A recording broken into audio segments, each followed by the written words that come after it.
Hey guys, Lotus Streams here, coming at you with another review, and this time we got the full review of the Warhammer 40k, the rules.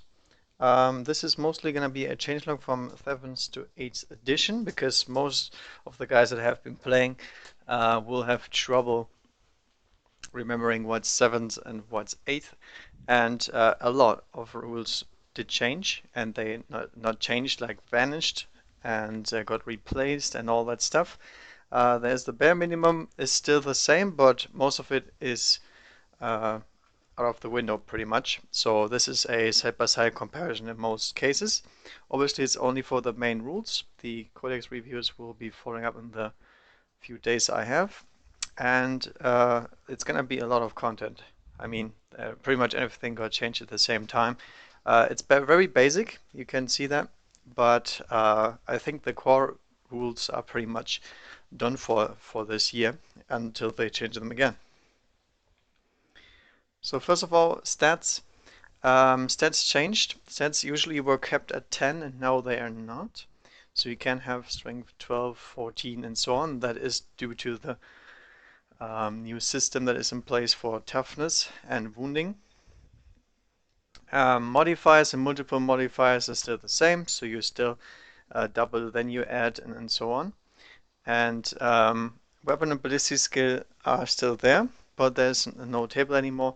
They are now set values. So the unit is hidden on threes, and it doesn't say ballistic skill 4. So you don't have to do any math. You just take the ballistic skill. It's a set one, and the same goes for weapon skill as well. Zero or dash stats usually meant you were incapable of fighting and you were hit automatically in close combat. Now that means you're incapable of shooting and fighting, but you don't get hit automatically in close combat, and you're not removed from the table as well, which was something that was there in 7th edition. Rarely happened, but if you could reduce the toughness to 0, your model would just vanish. It doesn't do that anymore. The initiative is completely gone and replaced by charge, taking turns, so order and abilities. So no more getting stuck on terrain or something like that. If something is fast, it will mostly always go first unless somebody charged, and then you still take turns if they have a similar rule. Vehicles used to have armor and facing and were behaving entirely different. Had transports and so on, and they couldn't fight in close combat. That's all gone. They can do that now. They are equipped with toughness and wounds just like monstrous creatures. And just like monstrous creatures, they have some sort of explode mechanic, but for now they cannot be reduced to 0 wounds very quickly because they mostly have like 7 or 8, sometimes 6. So everything there is gone. You cannot ram anymore and all this stuff, but you can attack essentially. Nothing else is in the 7th edition, but now we have additional stats, which is damage. Damage is something that is added to every single weapon in the game, and you can deal multiple amounts of damage, just like you used to with the D table. It's still random most of the time, or a set value, and it essentially makes it easier to remove high wound pool models, which is essentially everything right now that is big, like characters and vehicles and all that stuff. There's also keywords like faction, for example, which is really easy because there's just something like Imperium, Adeptus Astartes, Space Marine Captain, and that will make it very easy for you to see if a rule will affect that guy or if it will not. Makes it easier to determine who's a Terminator and who's not, because usually you would say, alright, this is Terminator armor and there's restrictions for it, but this is kind of fracty Terminator armor, so you cannot take a bike now, because technically you can, because it's a different armor, but right now you would have the Terminator keyword in there and that's it. So no more differentiating between all that stuff, which makes it much easier to figure out what's what. AP used to go from 1 to 6. Now AP is essentially a malus to the armor cover save, and this is basically says -1 to -4. There might be higher instances, but 4 is the highest usually, and it basically only gets subtracted from your actual save. So it's still there, but it's different, I'd say. Next up, we have units. Stats and units are obviously key together, but there's a lot of similarities, especially how the core game mechanics work. So you still have units. You have to be in unit currency as well. There's only one exception to this in the new edition. Squadrons have to be deployed, but they can move as single units later. There's not that much squadrons anymore, and all of them will say that in their rules, so it's not a common rule, it's just an exception I'm already aware of. Pre-measuring is still a thing. You can measure wherever you want, whatever you want, anytime, and you still measure from base to base. So if you're looking vertically or trying to measure unit currency, always the base. The model itself doesn't do anything. Unless the model doesn't have a base, in that case you will just go from point to point from the closest point of the whole. Wobbly model syndrome is also still in effect, so you can still do your little weird things where you can put something not in place, but you can set it aside and agree with your opponent. So still the same. Those are very general rules, that's why you don't see them changed, although a lot of the rest does change. Next one is mixed.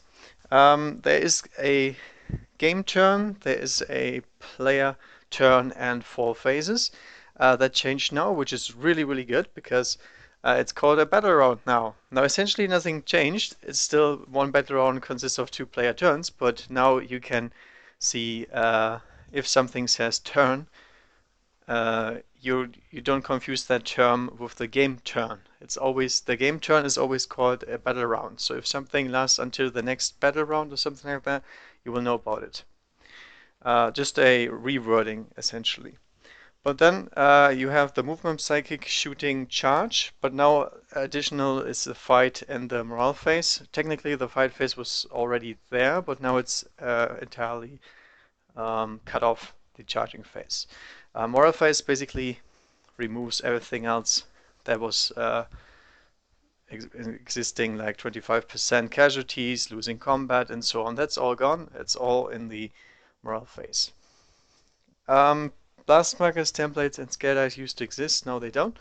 Everything is replaced with dice rolling, so a battle cannon will not shoot a big blast. It will shoot d6 shots or something similar, or 2d6, depending on how much it is. They all got compensated for, and some got nerfed that way, some got better. Depends how much ballistic skill you have and all that stuff. But just in general, everything gone a lot easier because you don't have to measure as much.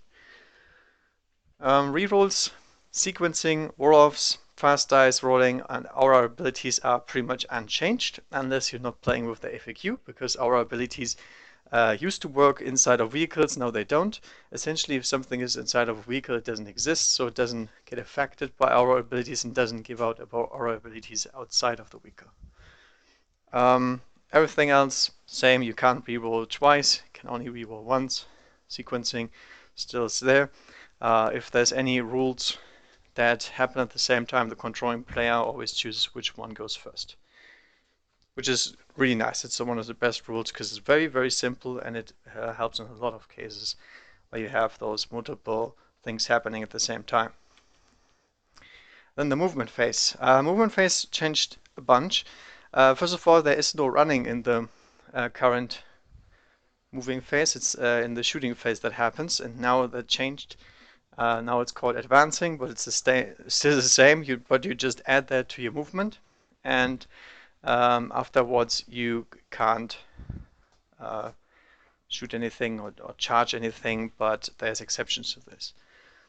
Movement speed is unit type reliant before, so 6 or 12 inches essentially, and then there's flyers, but those are exceptions.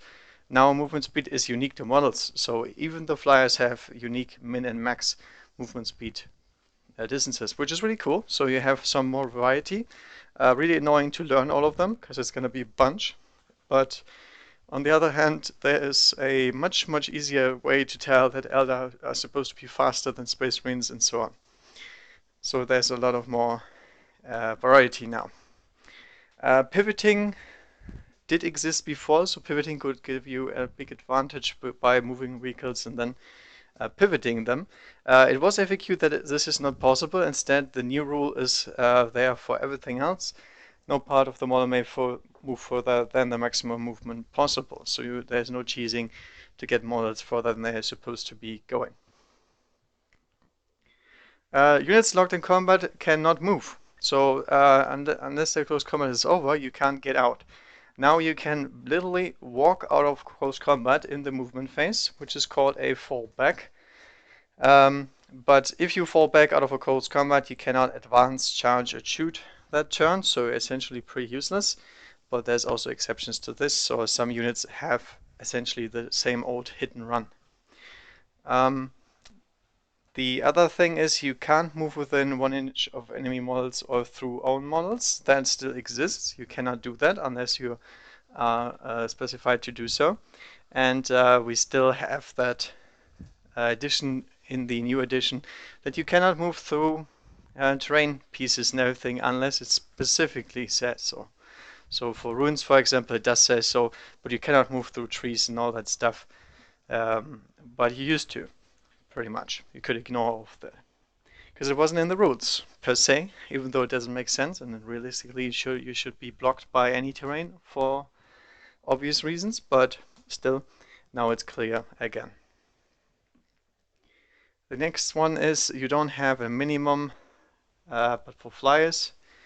And the same is now, the flyers have still a minimum movement speed, but that can apply to models individually. Might be the case, might not be the case. It's not a class of flyers. Terrain slows you, both with your movement and both with your charging. That changed in the new edition. Only specified terrain interacts at all. So for charging, there's a lot. There's only one terrain piece that can actually do something when you advance. So everything else in the movement phase, every kind of movement is actually completely irrelevant. And the other thing is you have to move through the terrain to actually get -2 to the charge distance as before, but that only applies to different types like woods and so on. I'll talk about that later. So that's a big buff for melee right there. Transports. Transports were a very funny thing earlier because with the faction rules and everything, they got incredibly screwed up. Now they are much simpler in every single case. There's dedicated versus non-dedicated transport. You could join, you could start the game in them, blah blah blah, all gone. Doesn't matter. They are called dedicated transports. Sometimes they are not. Sometimes they are in the heavy slot. But essentially there is no fast attack rhino or something similar, and dedicated transport does not have the same meaning at all like in the previous edition. Faction and 1 unit per transport were also restrictions, so the Inquisitor could technically not be deployed inside of a Space Marine Rhino, although he could go in there afterwards thanks to the ally rules. That's all gone. The faction is pretty much irrelevant.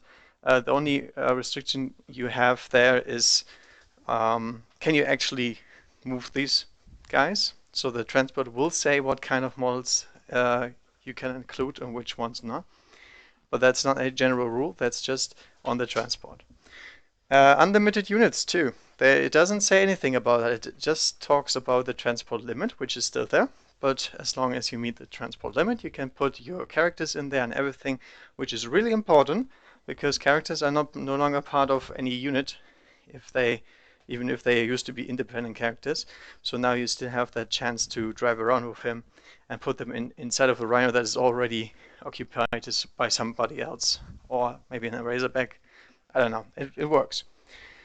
The other thing is you used to be able to embark within 2 inches of access points. Now it's 3 inches, but it's the entire hull. So technically you can embark through a gas vent on a land raider, no problem. It's less fluffy, yes, but it's much easier to remember. The firing points, etc. are gone. the new units do not interact with anything. If they're inside of there, they pretty much don't exist until they disembark or they get disembarked by the transport exploding. The explosions, the auto explosion used to do nothing. String 4 AB dash is pretty much irrelevant. Now the transport does not necessarily explode. It can, but if there's guys inside, upon destruction, you roll 1d6 for each model that has to disembark. And for each one model is slain, and you can choose which one. So no randomly dying power fist or something like that. You can all choose that. Next thing is disembarking is normal move ending within 6 inches of the access point after or before moving 6. So there's it was just one restriction, you can't go faster than that. Now it's completely different. You cannot disembark at all if you have moved. If the transport did not move, you can disembark within 3 inches of the entire hull. And then there's a huge change here. You could not charge and you could not move or anything because it was supposed to be a move out of the vehicle before. And in the new edition, you're entirely unaffected. So you can still shoot everything you can, charge, you can run, move, whatever you want to. There's no restriction whatsoever. As soon as you move the 3 inches outside, you're free to do anything you want. No assault or open top necessary anymore. You can charge out of the Rhino. Really, really great for Imperium, by the way. The thing is, you still count as having moved for heavy weapons and so on, which I'll talk about later. So this is still considered a move, even though you could argue you would stand still and not move at all and so on. Doesn't matter. You moved as soon as you disembarked. Pretty simple. Next up is the Psychic Phase. Psychic Phase also got simplified really, really hard. There is no mastery levels, there is no warp charges, there is no random powers. Instead, we have a new system. You have a unique power limit per Psyker that also is talking about the Deny the Witch. So you might be able to cast 2 powers and only deny 1. That depends on your Psyker. So this makes Psykers much more distinct than the mastery level they had before. And you basically roll 2d6 for a psychic test to get it off. And if you want to deny, you also roll 2d6 and you have to roll higher than that. So that's all. There's no warp charge, anything required. So 2d6 and that's it. Each power has a different limit, so to say. So if you need 6 for smite or something like that, you have to roll them on 2d6 and then you get it off. You choose these powers and you mostly have smite, some don't, but the majority of the units that are psychers in the game should know smite. It's the only power, by the way, the only power that is common. Everything else is absolutely faction specific. So no more choosing the table and Primaris powers and whatnot, that's all gone. The other thing is the Deny the Witch is different. Deny the Witch used to be for everybody. You could always roll the 6s and it is modified by being a Psyker and so on. That's all gone. As long as there is a Psyker of your side within 24 inches of the caster, you can try to deny on 2d6. And if there's nobody, then you can't. So you cannot deny the Witch without any Psykers. Doesn't matter. Unless you have a specific thing that says so, like Flash Hounds, for example. But in general, you can't. Perils are 1 on a double 1, and they don't have an effect on the test. If you make the power and you peril, even if you die, it doesn't matter, you still get it off. That's gone. The peril table is also gone. Instead, you peril on the double 1 and double 6, and you take D3 mortal wounds to the face. That cancels the spell if you die, which is likely. I mean, you do 3 mortal wounds, ignore all your saves and all that stuff, so pretty nasty. Still, I think the power level of Psychic is still really high because you don't have warp charge, you don't have to amass horrors to make Magnus good. He can cast on his own now, although he is a little bit nerfed, but you know, it's a different system. Everything else you know about is pretty much gone. There's no huge thing or beams or whatnot. There's no specific rule in the rulebook that will talk about Nova powers. Everything you need to know is explained in the spell itself, and that's it. So you don't have to look up anything. Shooting phase. Shooting phase is, so to say, unchanged, but there's huge changes in the very small ones. So for example, one target per unit, one weapon per model. Very old rule, very simple. Now, you can target as much as you want, with as many guys as much as you want, and with any weapon that you want. You can't divide your bolter shots, but if you have a bolt gun and a plasma gun, somehow, you can fire both of them at different targets in the unit. Doesn't matter, all gone. So now you can take that rocket launcher and shoot it somewhere else, and the rest will fire somewhere more useful. Also, you can fire endless weapons per model, as I just said. So if you have a crisis suit with 3 flamers, you can fire 3 flamers. You don't have to have a specific multi-track or something like that allows you to do that. Characters behave as normal units in the old edition, for all rules and purposes. Now characters below 10 wounds can be targeted by shooting unless they're the closest model. So that means even though characters can no longer join anything, that's the only character rule there is in terms of what they can do and not. There is the heroics thingy, but other than that, all the other characters things are gone. So this is their way of saying, okay, if you protect your characters with your infantry and they put them in the second rank, they can help out your troops and the enemy can't touch them. But if you only send some heroes forward, they just get gunned down. That's it. They can't hide in units anymore. There's specific honor guard and all that stuff to help them out, but those are rules that are not within the rulebook. Those are specific faction and model units. Damage on every weapon used to be 1, and there was a instant kill threshold, which is just double the toughness, and then you wouldn't get Pheno Pain either. That's all gone.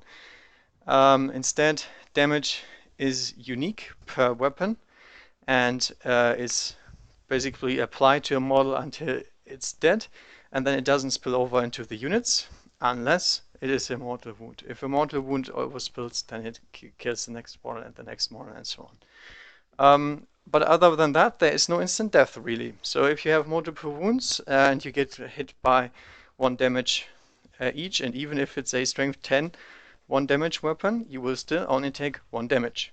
So that's entirely different. Instant death, explosions, all that stuff is bye-bye. There was the thing that if you choose the right or the wrong gun order, you might be out of range or on a line of sight, so you can't fire the weapon. That doesn't matter anymore. You basically take all of your weapons, you declare them, and just like basically a super heavy vehicle, you choose all your weapons, all your models, declare their fire, and then you do everything after the next one, after the next one, after the next one. So you still have no out of range sight. You just measure at the beginning of everything else. Now we have some more specific stuff. Wounding allocation doesn't really fit anywhere else, so I'm gonna put it here. There used to be a wound table that is gone. Now you essentially have only 6 things that might happen, and only 5 will happen very often. So if you have a strength and a toughness, you compare them. If they're equal, you wound on a 4+. If they're higher, 3+, twice as high, 2+. Lower, 5+, twice as low, 6+. And now it all makes sense why the strength cannot be limited to 10, because if there's a model being toughness 7, you need more than that to punch it on a 2+. It's really hard to wound on a 2+ actually. On a 3+, that's doable. That's not much. But double the toughness is pretty hard to do. And if you get it off, you at least wound on a 2+. So the blast cannon will still wound Space Marines very easily. But if you shoot that at a vehicle, for example, it might not even wound on a 2+, because that's a lot of strength that you have to have. The thing is, the closest enemy model has to take the wound in the old edition, which means flamer in the back, special guys in the back, characters in the back, except Devastator characters, those up front, and then absorb the wounds somehow, and that's all gone. Basically, you can allocate the wound to any guy in the squad as you like. It doesn't have to be in line of sight, it doesn't have to be in range, doesn't matter. You can always take the hit with somebody else unless you have multi-wounds. If there's any model that has lost any wounds, you have to allocate them towards it. So there's no big wound pool, wound allocation shenanigans. If you keep shooting at a warrior squad, there will be warriors dying. There won't be one warrior, one wound, one warrior, one wound. You can't allocate the wounds that way. You can only choose the model that was injured before. Saves. Saves are very different now because it used to be armor versus AP, and if that doesn't work, cover versus ignore cover, and invulnerable saves versus nothing else. Invulnerable saves could be taken all of the time unless they getting hit by a D, and if it's a D, only the 6 or remove from play would remove that. So remove from play is essentially the highest instance of damage. Here we have, in the new system, we have armor and cover wrapped up in one system. So if you have armor and you have cover, which means you are in cover, you get +1 to your armor save essentially. So that is very, very different. And if something ignores cover, it will basically ignore one of these saves, or 2 if you have camouflage or something special. And if that does not work, the invulnerable save kicks in. The invulnerable save is still as before, but it cannot be combined with cover at all. It's only armor plus cover and invulnerable if that doesn't work. But now there's a game mechanic in the game that does allow you to ignore invulnerable saves on a normal basis and not D, which is called mortal wounds. Mortal wounds come through invulnerable saves no problem, although they will not affect something like or something similar to Fin of Pain.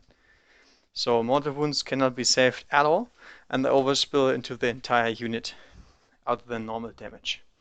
There's also still removing models or something like that, which you cannot take saves against. For example, when you're going over out of a exploding vehicle, you essentially lose models. Or if you can't disembark everybody, you lose models. There's no saving or anything allowed. There's still that remove from play aspect, but it doesn't necessarily counter. It's not the counter to invulnerable saves. That's mortal wounds. Cover. Units used to provide cover. Intervening models called. This does not work anymore. No unit ever does inherently provide cover. And cover used to be that way, only one save can be taken and you take the highest. And units needed to touch terrain on a per model basis to get cover saves. If there's something outside and something inside, you would say, okay, this guy gets cover, this guy does not, this guy gets cover, this guy does not. That's all gone. The entire unit gets +1 to their armor saves if they are inside of the terrain. Only works against shooting, obviously, because in close combat you don't get any cover, just like before. But if there's only one guy outside of the cover, you don't get the saves. Pretty easy, actually. There is one exception to this, though. If one guy moves out and gets gunned down, and then everybody is back in cover, you obviously would get the bonus again. But it's an all-or-nothing system now, not on an individual basis. Go to ground is gone. No going to ground whatsoever, no pinning, nothing like that. You cannot basically defend yourself very well. Weapon profiles. Now, obviously, I'm not gonna tell you everything about the assault, blah blah blah weapons. I'm just gonna say what the new ones are because they're very, very, very different to what they were before, and there's a lot of changes to those. For example, assault weapons. You shoot, but after advancing, but you get -1 to hit, which is called basically hip fire. That means you can move, roll a d6. That's your entire move and advance distance, and then you can still fire that weapon because it's an assault weapon. Doesn't have to do anything with charging, because no single weapon that you can fire stops you from charging anymore, which is another huge melee buff. Rapid fire, double shots at half range, but not the restriction that you can't charge anymore. So it's still on a model basis, but rapid fire guns became much better. Heavy weapons, -1 to hit when moving. So essentially, if you're moving, you're losing a little bit of your firepower, but not as much as before where you had to snap fire. This also applies for vehicles, by the way, unless they have a specific rule that they are not affected. Other than that, you can still charge after firing heavy weapons, doesn't matter. Grenade. Grenades are very special. You can still only throw one of them per unit. And if you throw a grenade, you forgo every single shooting. So if you have a Space Marine with a frag grenade, a ball pistol, and a rocket launcher, the grenade will cancel out all other weapons, although he is allowed to shoot everything else otherwise if it was allowed. So that's the difference. Pistols are very similar to that. Pistols can only be fired instead of anything else. So you can't fire a pistol and throw a grenade. Those cancel each other out. But pistols are very, very cool in this edition because they can be fired even if you're within 1 inch, so aka in close combat, and friendly units around. So obviously there is gonna be guys in your own combat because your unit is in there. But you can still shoot, and you can still fire. So that makes something like a plasma pistol, for example, way better because you can keep reusing it. That's all for pistols and so on.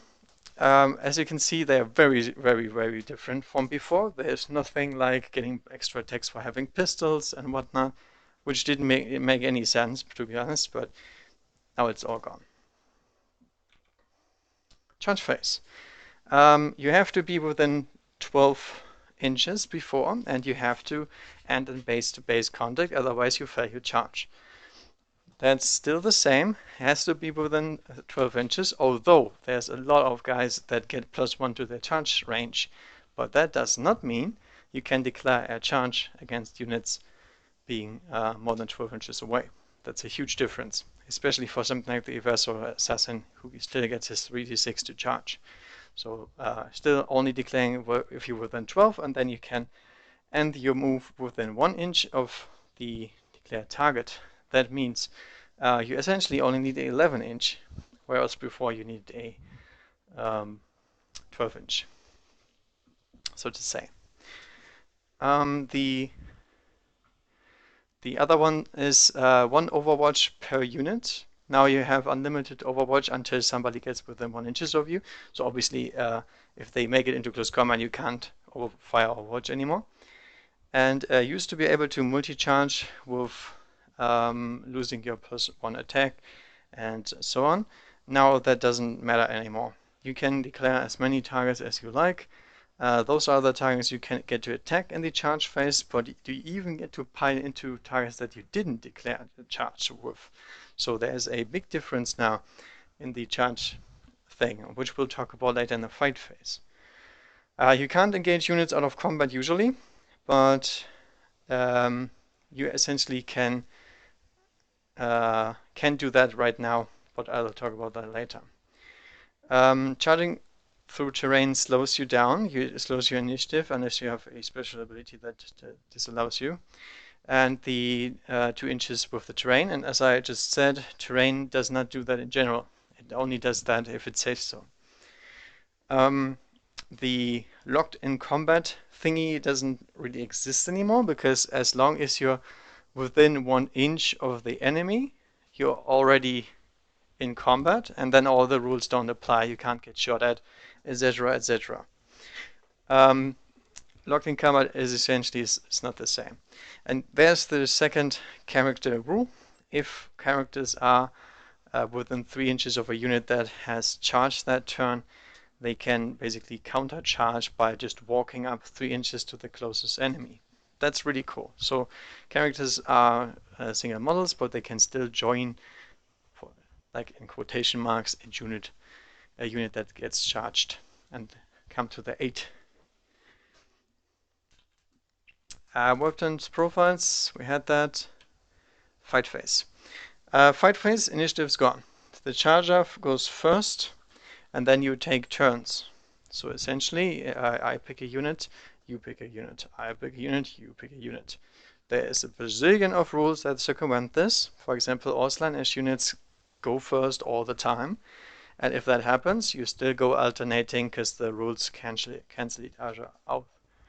Unless they have a special thing that doesn't allow that. I don't know, I never saw that. So essentially, charging means going first.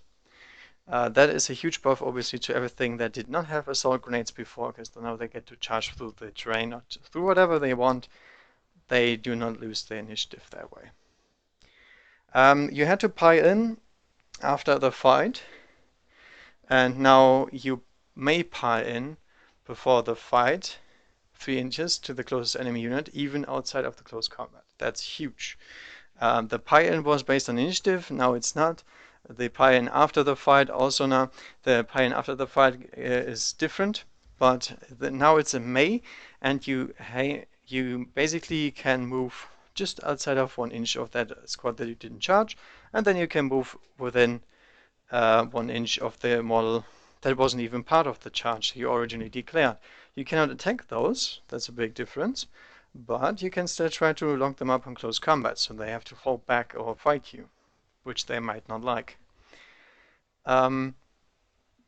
The other thing is you can only target units you charged, but now you essentially have free target choice unless you didn't charge them and you just walked into them. But every model may attack this or may attack that. They can also choose different weapons and all that stuff. It's very, very weird rules for close combat now.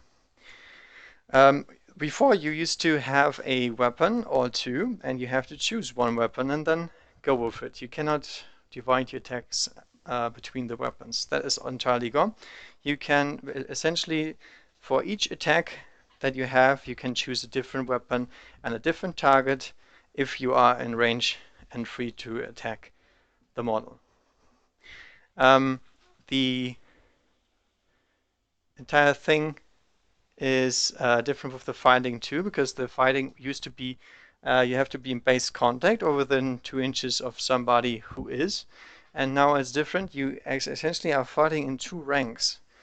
That means you fight with models that are within 1 inch and models within 1 inch of someone being within 1 inch, which sounds weird, but it is not really. It's very different to before because there's less models engaged now.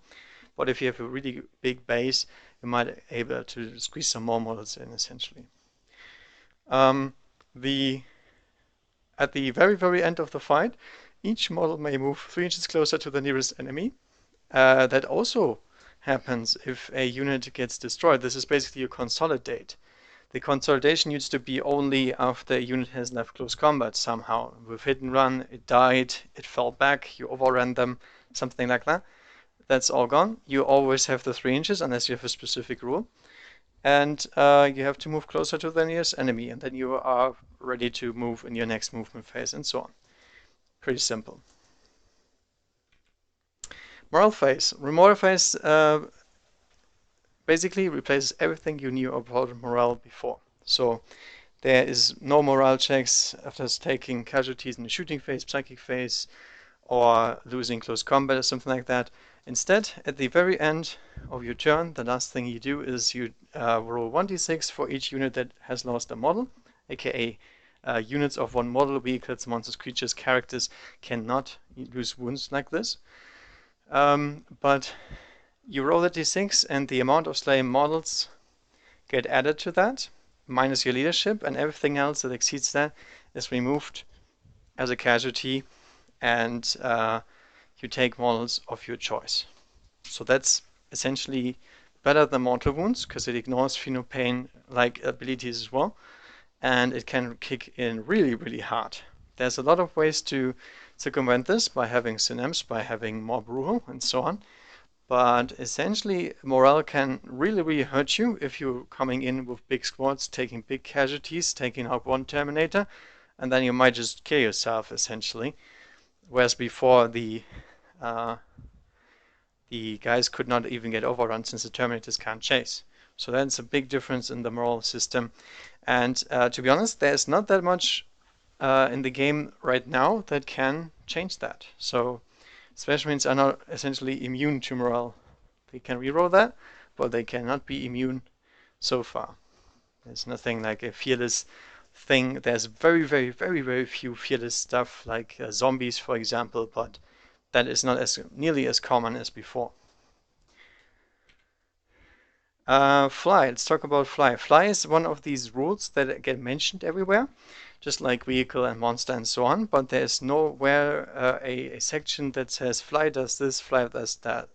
This is just created by me that essentially helps you bundle them into one rule, but it doesn't exist. Flying used to be a special unit type and unobstructed movement, min-max distance, and wobbly if no min distance could be acquired. Now that is entirely different. Flying is a attribute for any unit. For example, destroyers can fly. Special jump units can fly. Jetpacks can fly. All that stuff. It says so in your unit. It is a keyboard, and it allows you to move unobstructed, so you can move over own and enemy models and so on, and terrain. And there's sometimes a min-max distance, essentially always with flyers, but not with the normal units. And now it's very simple. If a flyer cannot move its minimum distance for whatever reason, or it leaves the board, so that's all gone, you die. That's it. You're just removed from play. So don't try to maneuver your flyer somewhere where it's gonna be blocked by an enemy unit, or it might have to leave airspace, because if it does leave airspace, you can still say by fluff it still leaves, but it never comes back to your own battle. So don't do it. You can also shoot after falling back, which is a special rule for flying units. Nobody else can do that unless they have a special rule. Reinforcements. Reinforcements used to be something like reserves on Deep Strike and all that shenanigans. Happened on turn 2 earliest, or a bunch of special detachments that could do it in turn 1, and it required a 3+. And units cannot charge after deep striking or coming in from reserves and so on unless they have the very specific reason that they can. Now this is all gone. There is reinforcements, there's no reserve. It happens at the end of the movement phase most of the time. So if you're deep striking, for example, that happens at the end of the movement phase. You don't get to move or advance, but you can charge. The only other thing that happens is just like with the vehicles, you count as having moved for heavy weapons and so on. And it's good that they clarified that, because you didn't technically move, because you came in after the movement phase, but it still doesn't allow you to shoot full ballistic skill, but still you can charge. That means all stuff that can deep strike is now allowed to charge. Same goes for summoning and all that stuff. There is very few exceptions that I have seen so far that this allow you to do so, but those are mentioned in the very specific rules that the unit will tell you about. In the general game rules, everything can charge now. Essentially, the rules for charging went from cannot do that most of the time to can do that all the time unless I cannot specifically, which is huge, obviously. All the teleporting units, all the deep striking units are much better with this change. The Warlord is still the same. You can, you have a model, you still get a Warlord trait if you're a character. If you're not a character, you don't. But you can choose your Warlord trait. Also huge, because there is good Warlord traits already. Giving you +1 leadership for units, for example, is really good if you have low leadership.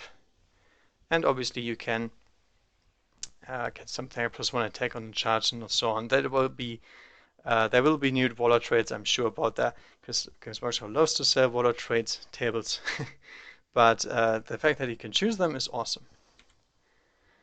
Now this section here comes to match play. Match play is essentially the thing you used to be playing when you said, okay, everything has to be in a detachment, everything has to be points, no unbound, nothing like that. This is match play. This is for the tryhards like me that want to play a fair game and not necessarily a really narrative one. You can still play a narrative fair game, but match play doesn't require you to do so, obviously. Right. Match play stands with choosing an army. For example, you could take unlimited detachments, and you had to choose one faction per detachment, obviously, otherwise you have ally rules. So something you can ally, something you can't, you get some deployment shenanigans, all gone. There's no more allies in that sense. The only thing that still exists is a point limit, although points got massively changed and they're not even on the unit anymore. You have to look them up on the table. But now, for example, there is a point-reliant detachment restriction. It is still unlimited, but for tournaments it's specifically noted that the detachments can be limited by points, so it's 2 to 4 detachments depending on the point values of your game. And if I may say so, I used to be playing this as well. 3 detachments or 2 detachments was a house rule I used, and I can only, even especially with the new edition out, when we will talk about detachments here, use it. Because there is a lot of cheese that you can do if you do unlimited detachments, and nobody wants that.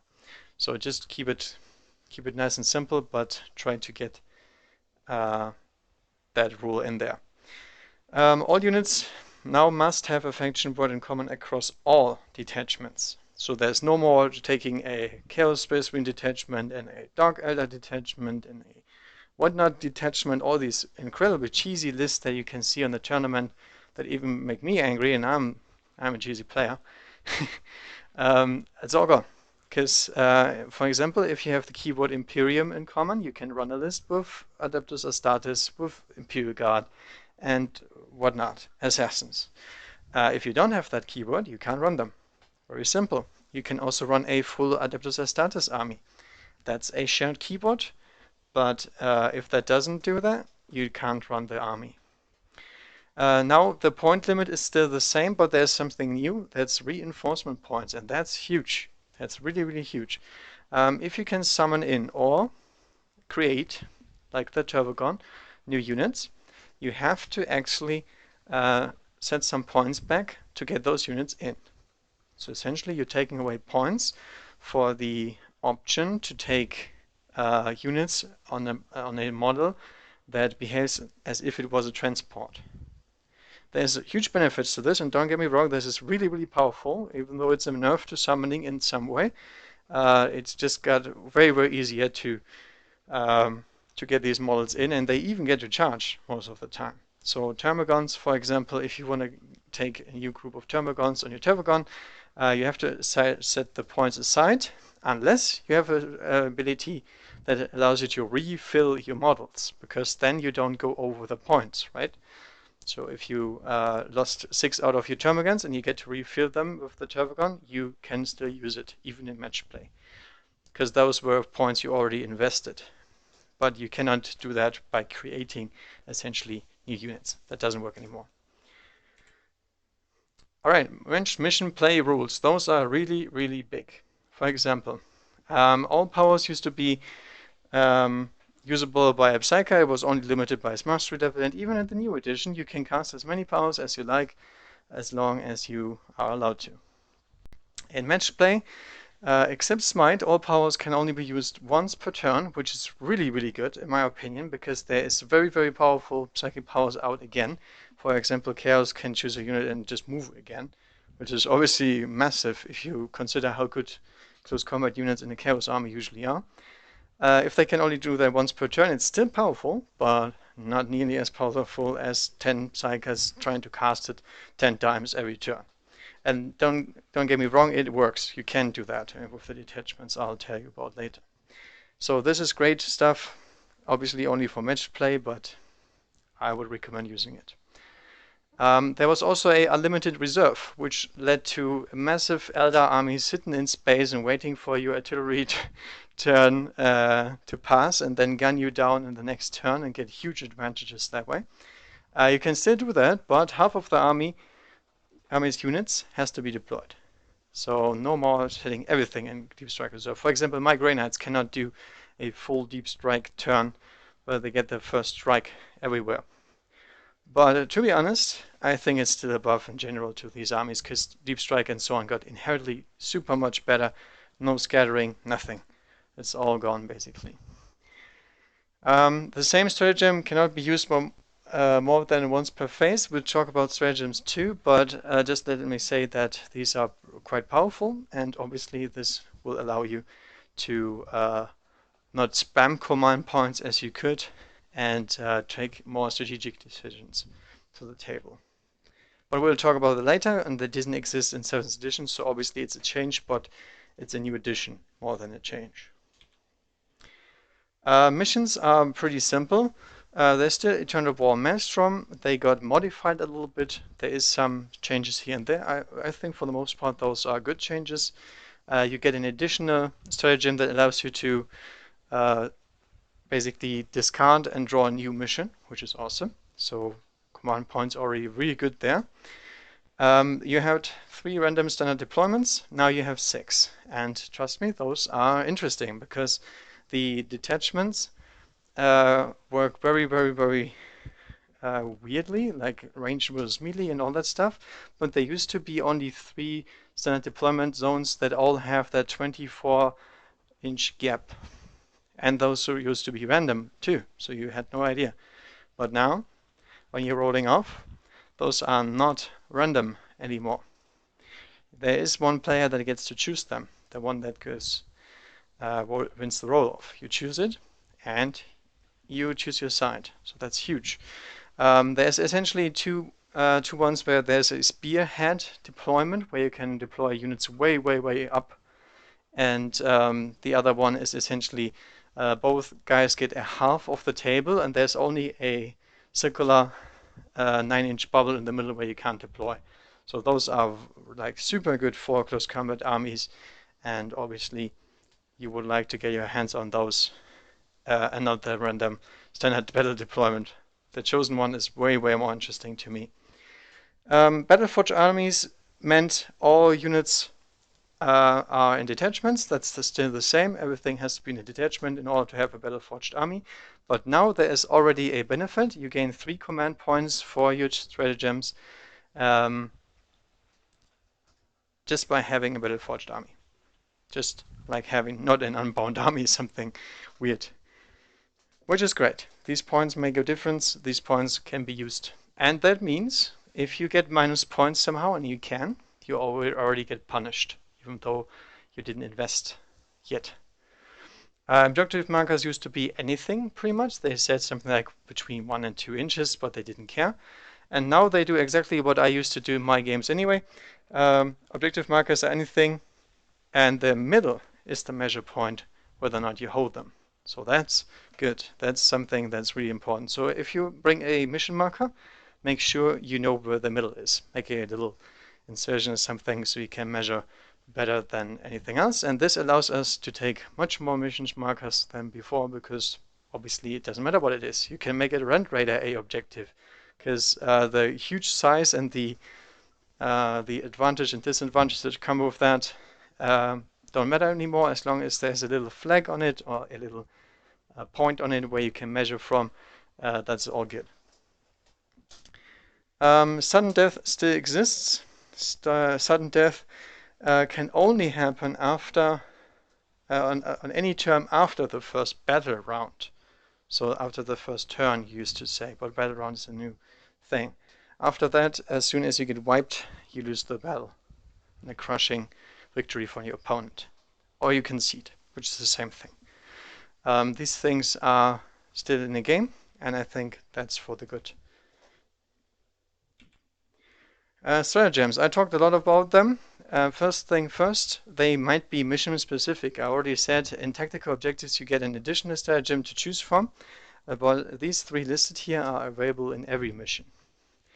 The first one is you reroll any single dice, 1 command point. That is big. That is so big in some cases. Example, if you're choosing sides, if you're stealing the initiative, if you're doing whatever.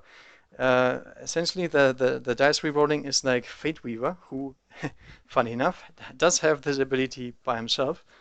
But I don't need to talk about how often Fate Weaver was used in Demon Army. Pretty much every Demon Army had to run Fate Weaver, so this is massive. Really, really good ability that allows you to save your bacon, especially since you need to remember blast weapons are now very, very, very good against big targets, because they're now D6 shots instead of a big marker. So if that D6 strength 10 AP -4 thing hits your face, you better get a dice and reroll your saves, because otherwise it's most likely gonna remove you from the map. So this is makes the single die even more effective than it used to be. The other thing is you fight with one of your units after a charging enemy unit has been resolved, 2 command points. So essentially allows you to break the big charging order where the enemy gets to wipe out half of your army before you even get to go. Even if your initiative used to be good at dealing with that, now it's not, and this is the counter command point for all the elite melee units that need to go first before they're an enemy. Otherwise, they will suffer too much casualties. The last thing is auto-pass a moral test instead of rolling, and that is obviously gigantic. If you have a blob of 30 demonettes and you lose half of them, you're probably going to lose the other half too.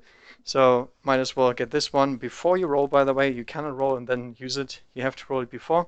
If you say it's too risky to me, you use these 2 command points, and there you go. Probably saved half of a unit. Detachments. Now this looks a little bit complicated, but in reality it is really not. Detachments are the same as before. There is mandatory choices, which is the first number in all of these here. And then there's the second thing, which is the maximum amount of units. The old combined arms and allied detachments are completely gone. Forget about them. These are the new detachments that every army gets to choose from if they want to. And now let's go through the thing. Patrol is the first one. You need to take 1 HQ, 1 troop, everything else 2 if you want to. So elite, fast attack, heavy, flyers. And you get 0 command points for that.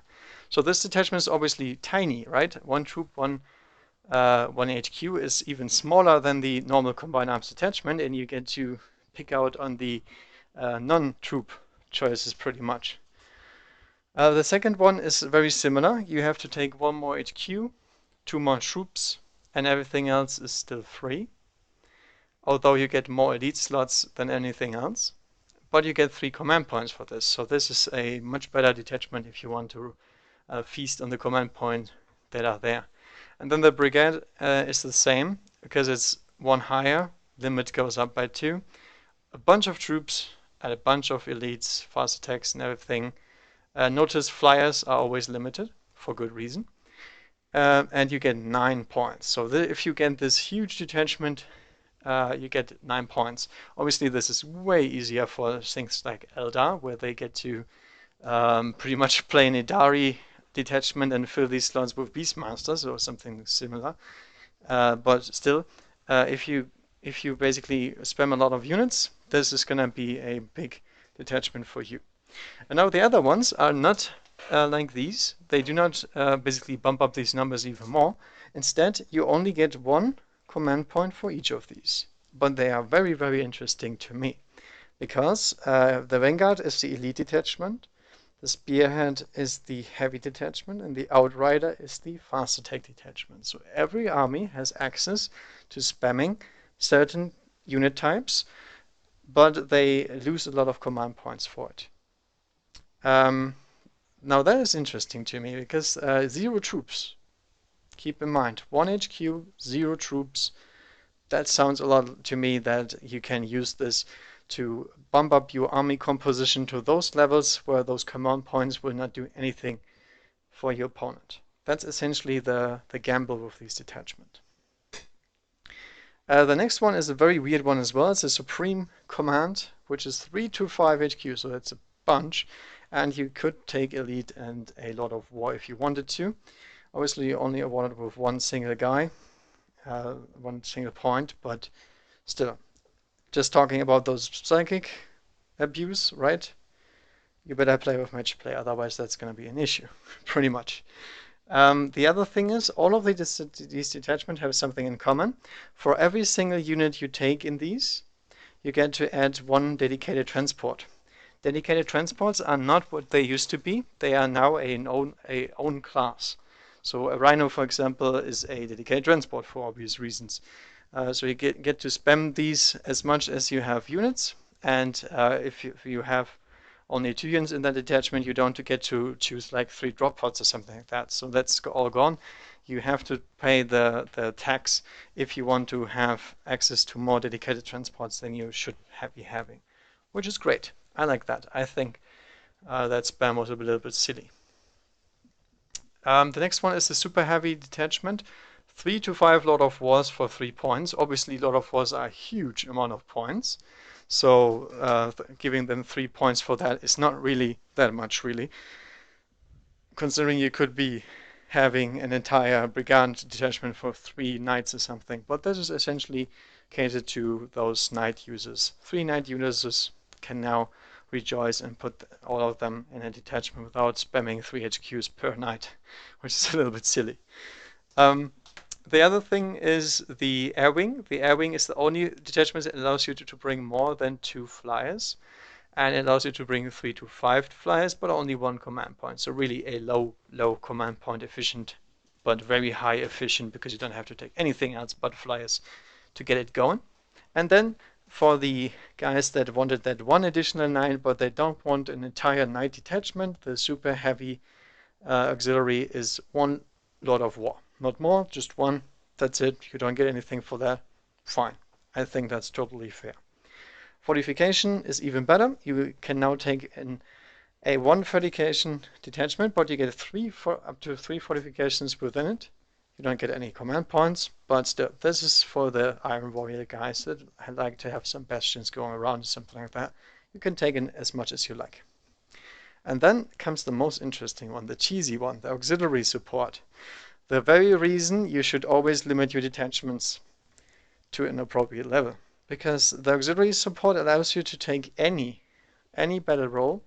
You can only take 1 of them, and you lose 1 command point. So essentially this gives you a flexibility that nobody else has. No other detachment can cater with, because even the most basic one does not even allow you to take 0 points tax. And this is essentially the way to abuse the detachment system if you don't have a detachment limit on it, because obviously you could say, who needs command points if you can take 6 Riptides, because this is exactly what this detachment screams like. Although there's this new elite detachment that will probably make this even easier, but you know, still, no tax is really big, and in this case, it is your option. Although I really like it, because I can totally see me taking 1 of these detachments. If I only have 2 and I have 3 in my limit, then I will grab another 1 of these and take a unit that I could not otherwise fit in there. I like that. I really think that idea of and the addition of this is great, and for tournament play it will be balanced enough with the detachment limitations. That's all. If not, they can just ban it, obviously. And that's all the detachments. It looks a little bit confusing, but it's actually really easy, because you can just say, okay, 1, 2, 3 more units, 1, 2, 3 elite heavy support fast attack, bunch of HQs, bunch of super heavies, bunch of flyers, 1 super heavy, bunch of fortifications, anything. That's it. That's a summary of all the detachments, and everybody has access to them. So you can now take your 6 heavy support Elder list if you want to, and you like Dark Reapers like I do. Which is a little bit silly, but you know, why not? Makes list building very flexible. Last thing I want to talk is battlefield terrain, because terrain is used in most of the games I see played. It's always used in my games for obvious reasons. And there is some special rules for them, but other than that, there is no terrain rules. If you don't use terrain, or you don't want to use terrain rules, those are optional. Those are the advanced rules, nothing else. So if you have woods, infantry entirely on the base gain cover, everybody else gets 50% if they're gets cover if they're 50% entirely obscured, and -2 to charge distance if you have to move through the terrain. But remember something, if you're charging, you don't have to go in a straight line now. That rule is gone, entirely gone. There's nothing saying you have to do that. As long as you finish your move within 1 inch and you get to move around it, you're fine. The second thing is ruins. It's the same thing, but unless you can fly, vehicles, monsters, and bikes can only move to the bottom, which is very fluffy for obvious reasons. I'm not sure what that means. Moving is moving, so technically can still charge on the upper levels, I guess, but then you can't get down. So I think that needs a FAQ and says everything. No movement whatsoever on the upper levels by those unit types. I think that's fair. That means infantry gets to hide in ruins other than just getting numbed inside of a ruin for some reason by a biker, which is weird. But okay, this is rules as written. Infantry ignores all kinds of walls, ladders, and everything. They can move up vertically, they can move up horizontally, unlimited, because we are expecting windows, we're expecting little doors, and so on. So that is fluffy. I like that. It doesn't slow the game down as much and makes you enjoy ruins a little bit more. Notice no -2 charge here. There's nothing here that says so. So ruins do not anymore provide you the ultimative cover bonus with additional charge protection and all the cheesy stuff that melee armies hate. It's all gone. Craters, infantry entirely in it gain cover, -2 to charge. Barricades are very different. Infantry within 1 inches of a barricade and behind it from line of sight of the enemy gain cover. And there are special rules for distance when you're in close combat, so you need to read that up. Essentially, it allows you to fight even though you're not in technically within 1 inch, because the barricade often prohibits that. And I really like that. I think barricades are a great addition to your terrain features, but they are really, really weird when you're fighting against them and everything. That's why the Aegis line had special rules. Now we have a general rule for all barricades, not only the Aegis. And then obstacles. Nobody used those, but again, now you can use them. Tank traps, vehicles and monsters can't pass. Tangle wire, everything else can't pass. With can't pass, I mean half advance and charge distance. That's pretty big, so you can still move across them, but you can't do that very quickly, so you get slowed a little bit, which I like. That's essentially what obstacles are good for. And half charge is obviously gigantic, so if there's somebody hiding behind the barbed wire, there's a great chance that you might not make the charge. Unless you are Titanic. So if you're wondering what your unit type means when it says Titanic at the bottom, that just means those things are so big that they essentially walk across obstacles like these to just crush them. So they ignore these things. So you can't necessarily take tank traps to stop a wave knight. It doesn't work. And then last but not least, Battlescape, which I really like. Same rules as Woods, but if you're advancing or charging across, on a 1 the unit suffers a mortal wound. So that hurts. That really, really hurts. I think makes for some good terrain, like broken land rails and so on, and makes it crystal clear if you're walking across it, it might empty an energy cell and you're getting hurt really badly. I like that. I like the risk versus reward thing. And if you are flying, only charging will trigger these, because obviously you're pretty fast, you're just moving by. And if you're charging through it, okay, you might trigger the mine, but if you're just zipping by, it might explode after you and not hit you or something like that. I don't know. It's a special rule. I like it. And that is it. That's basically the changelog. Obviously, there's a lot of stuff that I did not mention that doesn't just exist anymore. For example, the thing with the charging, who gets to engage who, where moves who, that's all gone. Essentially, you have free reign with your movement. You just essentially have to move closer to the enemy in most cases. But it doesn't say anything about the unit charged or the order or whatever. It's all gone. There's pages and pages of rules that were removed by very simple changes. For example, the change to vehicles now being essentially normal units. And obviously that makes the game a lot easier to play, and you can still get your shock prowl on your raiders and attack something, since vehicles obviously now have close combat.